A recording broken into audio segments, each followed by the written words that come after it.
هذه الشيلة مقدمة من أحمد زاهر الزنداني ومن هشام زاهر الزنداني إلى فخامة العرسان الغاليين ليث هشام الزنداني والبراء نشوان الزوقري، فألف ألف مبروك. أداء المنشد زيد الصعفاني.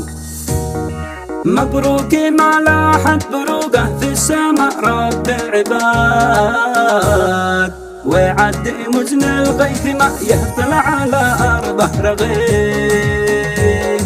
أهديت حرفي للعريسين والطناخة فيه زاد،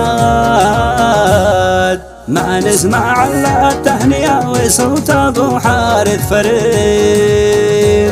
مبروك للعرسان ذي هم غالين ايضا هم جياد، واحلى التهاني مرسله في عرسهم باجدد جديد. يا ليت هشام باجيك واهنيك دايم بازدياد، ولو كاثر يا ابن نشوان البارة هنيت مزيد، البارة هنيت مزيد.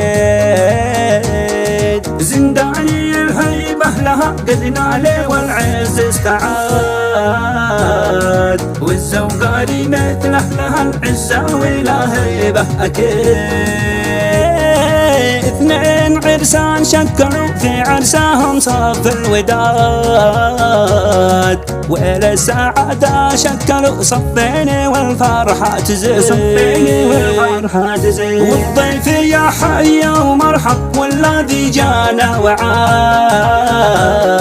مرحب ترحيب المطر باللي قريب أو هو بعيد، وبالتباريك نشعل الأجواء ونفتح للمزاد، ونشوف من بارك ومن هنى ومن أعطى مزيد. مبروك ما لاحت بروقه في السماء رب العباد، وعدي وزن الغيث ما يطلع على أرضه رغيد. مبروك ما لاحت بروقه في السماء رب العباد، وعدي وزن الغيث ما يطلع على أرضه رغيد. أهديت حرفي للعريسين والطناخة فيه زاد،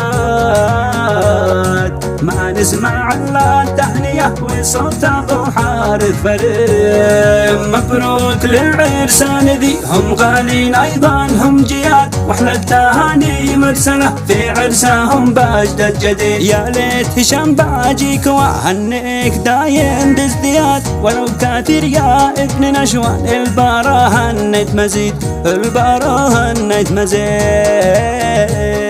زنداني الهيبة لها قد نالي والعز استعاد، والزوقاري مثله لها العزة ولا هيبة أكيد، عزة ولا هيبة أكيد.